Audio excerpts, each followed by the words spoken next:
Everybody in the Christmas spirit? Scott, you in? Really? Got all of our shopping done? No. See, it's pretty much standard for coaches that we don't get it done till the last second. So that's where I'm trying to figure out what to. I'm hereditarily December 24th. Oh, it's the only time to do it. Why would you do it any other time? Either that, or you tell them it's coming. I've done that one before as well. Time of year, excuse me, where it gets to be very challenging for our student athletes with finals, and we take those very seriously. They've spent probably just as much time here in the last 10 days with academic support and our staff here in preparing for finals and writing papers, and we still have about got it wound down. I think Mark Allstork's the last one tonight, and so we're pretty sensitive to that. We've tried to show a lot of film since our game in Chicago against New Mexico State, which I felt was was the poorest half. The first half was the poorest half we've played all year. I filled 4.5 pages of defensive notes of lapses and mistakes, and watched that film 5 times, and we've tried to show them a lot of those things since then, and that leads us into this game on Saturday. It's exciting. I coach basketball to be a part of games like this, and I hope we recruit athletes to be a part of games like this.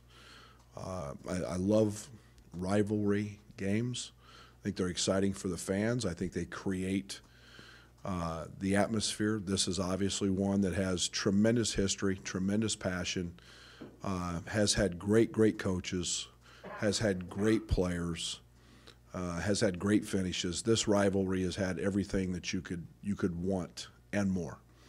And then when you throw in that it's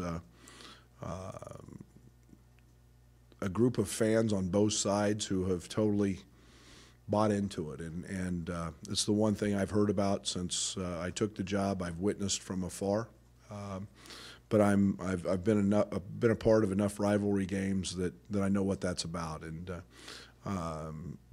these are games that become everything that college sport is about, no matter what the sport is. But rivalries are great for the game, in my opinion. So we get a very good Mizzou team. Conzo's done a great job. The influx of talent there has been very solid. They return, very good player in Purrier. Obviously, getting Jontay Porter to come out of high school early. He's a guy that's a pro, and Tillman, those 2 freshmen are both pros. So, and a 5th-year transfer in Cassius Robertson, who's their leading scorer. He's been tremendous. So they're a very good basketball team. I watched them at length against my old team, against Stephen F. Austin the other night. They shoot close to half their shots from the 3. They're a very good 3-point shooting team. They're going to take a lot of them, and yet you better account for them on the glass. They're +10 on the glass, and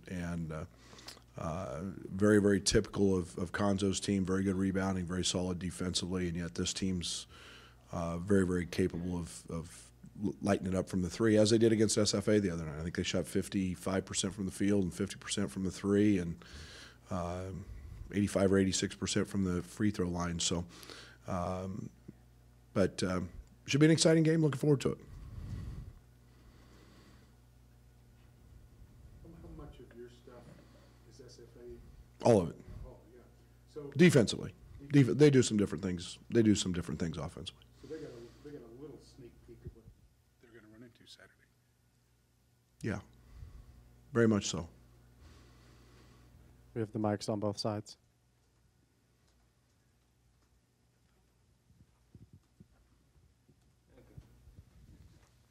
I think you said Saturday that it was difficult to get the guys to adjust to your defense from what they've been playing in the past.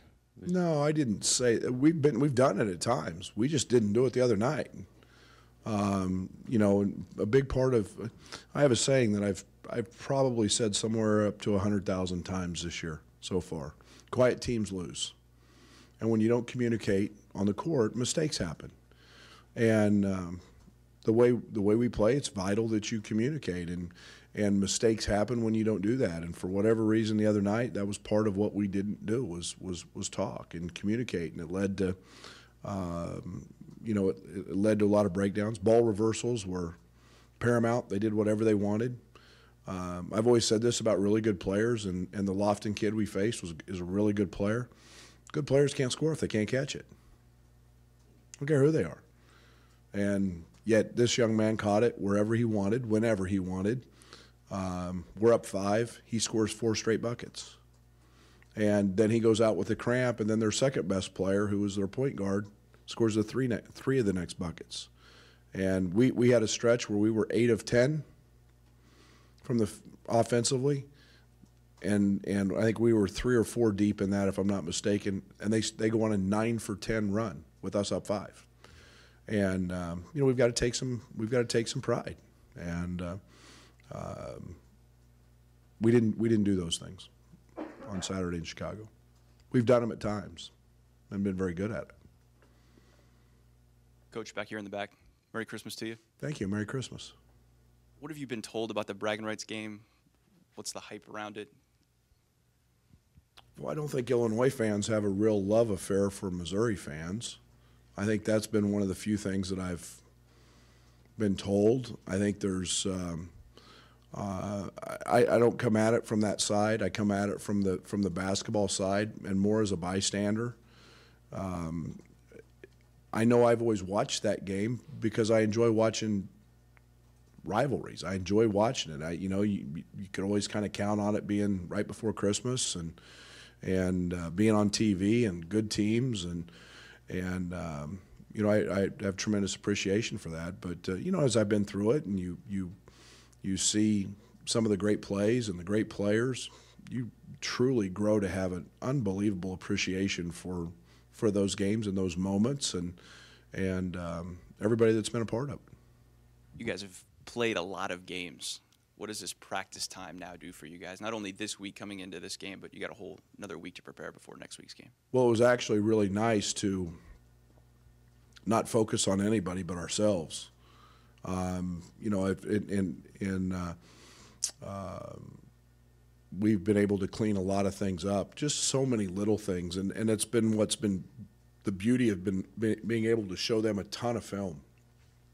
Just how important spacing is, how we're shortcutting this, how communicating and talking allows us to not do this, and it seems like you're always moving forward with a one-day prep into another game, and with a young team, with an inexperienced team, those things are vital. Those are ways we can teach and emphasize it. And we've done nothing but shoot a lot of balls and try to really clean up a lot of little things that we haven't done well.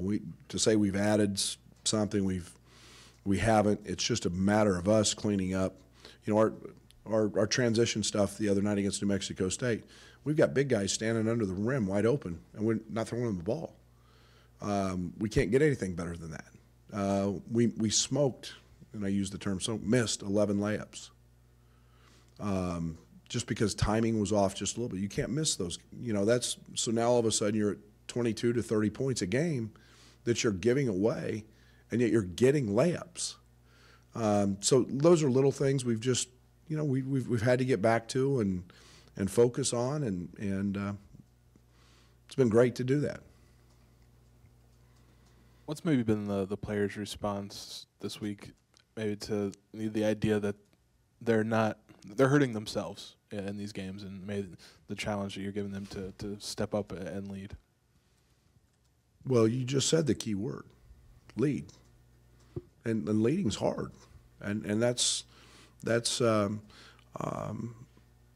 I watched last night. I was able to watch Wofford and North Carolina, and I've known Mike Young for a long, long time, dear friend, and Wofford went in with, if I'm not mistaken, 8 or 9, maybe 10 freshmen and sophomores, and just beat the 5th-ranked team in the country on their court. And his quote after the game was relative to what I want. He said, he goes, "We have a bunch of high-character kids who all they care about is winning and being the best teammate they can be."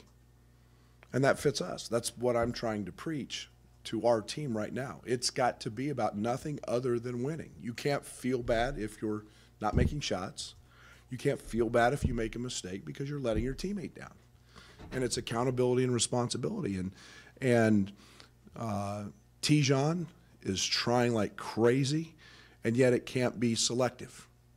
You know, leadership isn't selective. I mean, when somebody on the team that might be your best friend blows a ball screen coverage, you got to have the right to get on him if you're a leader. We don't have that, and we've got to get that. And so, you know, I think it's about winning. I don't talk about anything else. You guys find out. I don't look at stat sheets. I couldn't even tell you what our guys are averaging. It's something that's not important to me.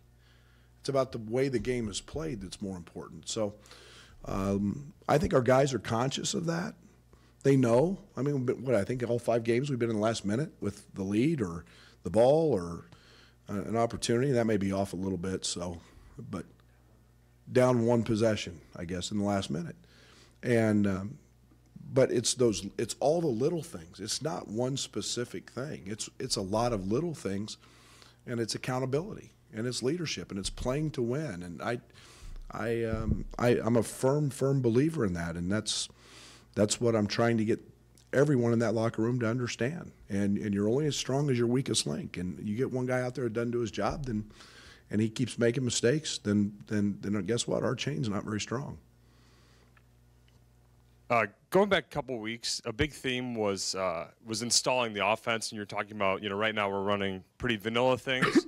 Have you been able to make progress just in installing a greater percentage of offense? No, we're still pretty. Like I said, we got 11 layups the other night. We missed. We also made a few, and then in our transition stuff, we got guys wide open. We feel pretty good about where we're getting the shots from. You know, Michael had a tough night the other night. Every one of Michael's shots he took one bad one out against the zone. They were all good looks. So there'll be a couple things to go in, but you know, we've stayed basically trying to clean up our foundation, our base things, and we've gotten away from some of those, and time just doesn't allow you to sometimes to hit all those things. So we've really spent a majority of our last few days trying to clean that stuff up. Brad, getting back on the leadership topic for a minute, do you see any of the freshmen maybe wanting to step into that role as being a vocal leader on the team? And if so, who? Well, Mark's going to be that guy. Mark's a guy that has a lot of leadership. You know, leadership's not easy because it's all the time. It's not when you choose to do it or when you feel right or, you know, you're in the game. And there's a certain level of confidence that you have to have when you do that. Mark's going to be that guy. I think in a lot of ways, Trent's got some of that charisma, and that Trent's got unbelievable swagger. So I think that becomes pretty contagious. And yet, you know, they're freshmen. They're still trying to figure out, you know, gosh darn, they're trying to figure out, like, how hard was it to write a 15-page paper during finals week and prepare for basketball? And you know, it's the first time they've gone through it. So, you know, that's where the veterans' value becomes important. But I think we got guys who are very, very capable. I think DeMonte's a guy who can become that guy as well. Coach, how much have you focused on those late game scenarios? Is that something that you can simulate? Is that difficult to do? We do that just about every day, and we do it just about every pregame. Every shoot around. It's really hard to simulate getting open against a full court press and just stopping.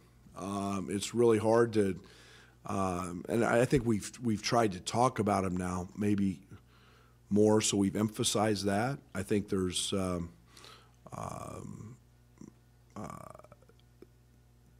you can't fear failure. And so if you make a mistake, you make a mistake. Like the other night, there was no doubt. There was one person who I was going to have shoot the ball to try to tie it. That was Trent. And you'll see we set the play we ran. I ran one guy out. Finke set a ball screen, which I figured they would switch flat, and Trent was going to shoot the ball because I thought he had enough swagger and enough confidence to make it. He missed that one. Guess what? He's going to make it a whole bunch in his 4-year career. And we talk about those things, but you got to come meet passes. You've got to you get on Synergy and you look up where we rank and baseline out of bounds plays. They're poor, average, very poor, average, good, very good, and excellent. And we're very good. And yet we couldn't inbound the ball on a play that's worked all year for us. And yes, we have to get better at those. We can't fear that moment. We can't. It's time to. It's like I told them, freshmen aren't freshmen anymore. You've played a semester of college basketball. That's why they'll get to talk to you. They're not freshmen anymore. Time to grow up. And everybody's going through it in the country, and we've been in. Today will be our 53rd or 54th practice. You've been through it enough. You should know by now some of those things. You mentioned Jeremiah Tubman briefly earlier. I mean, there was maybe a narrow window in the spring where you were able to get to know him a little bit, his game, just maybe prepping for Saturday. What have you seen from him on the court for Missouri? Yeah, he's a pro. He's a pro. He reminds me a lot of, I was in the league when DeAndre Jordan came in at Texas A&M. And I don't know, maybe it's what I've seen. I haven't been around him every day.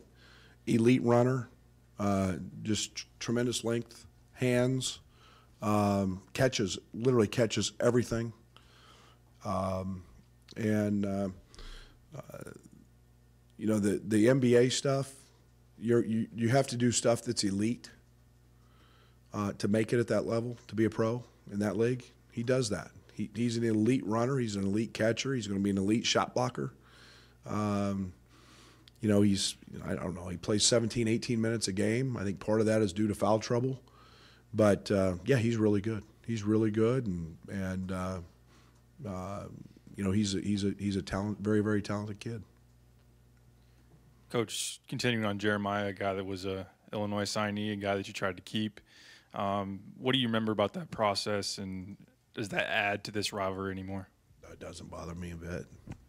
I think I wish nothing but the best for Jeremiah. I mean, that's a young man trying to reach and achieve his dreams and goals, and if it was unique to us, it's not. It's a common thing that happens all the time in basketball today. I mean, with kids, they feel more comfortable in a certain situation when change happens. I don't know what his process was. We were obviously, excited about his possibilities, and he chose to go a different direction. And I say this a lot. I mean it. Winning is really, really hard. And if he is not both feet in committed to helping Illinois win, then he needs to go someplace else. And that's, so I haven't lost sleep over it, and he's a talented kid. But I wish him nothing but the best, and I enjoyed my opportunity to sit down and visit with him. He was a nice young man, and and he won't be there very long. I mean, he's going to be I would think he'll be a guy that in the spring will have some decisions to make that are pretty serious ones. When you say you don't look at stat sheets, what's the distinction between a stat sheet and being an analytics guy? Well, I think I gain more information from our team numbers than I do our individual numbers. I look at the process more than I do the individual, stuff. Now, I say that, and there's times I do. I just had Derek pull, game segments, 5-game segments, and our wins and our losses, and let's start looking, since we've got a decent sample size, let's start looking and seeing what are the discrepancies, and where are we, and why are we, and that's my job, is to figure that stuff out. So to say I'm getting points are easy. It's easy to look at and score points. I think we're averaging 80 a game.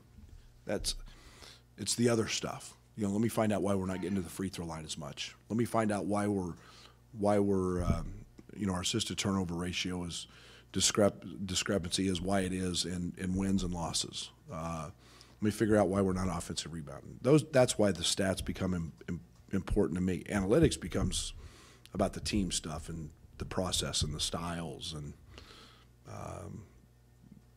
that's what I concentrate on more than the individual stuff, Rob.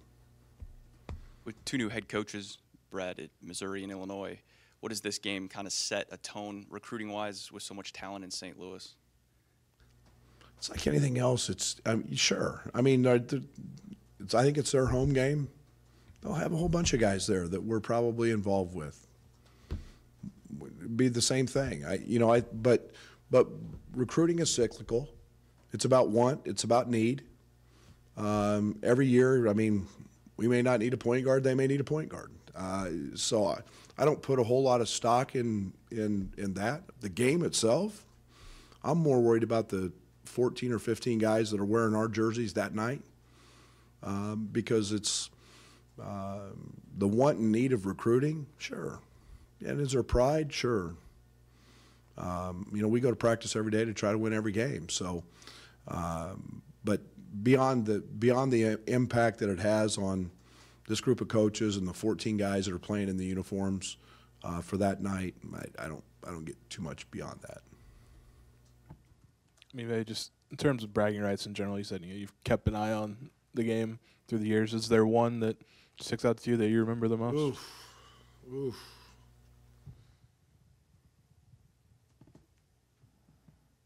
I don't know. That would be. I don't know if I look at them like trying to remember the best one. I remember the atmospheres. I remember the play. Rather than finishes or outcomes, or I remember the quality of the game, the quality of the coaches, the quality of the players. I don't look at them maybe from a fan standpoint. I just know forever, probably, great coaches, great players, great atmosphere, and both programs have tremendous basketball pride. And when you get that and you put that combination together, it was no different than Bedlam in Oklahoma or KU State, or they're special moments. And to single out one memory, in my alma mater in KU State, you couldn't. But they're special because they're a rivalry, and that's what I love about college sport. Name it, the Iron Bowl, Ohio State, Michigan, you name it. Those games to me make the sport and make college football special. See you in St. Louis.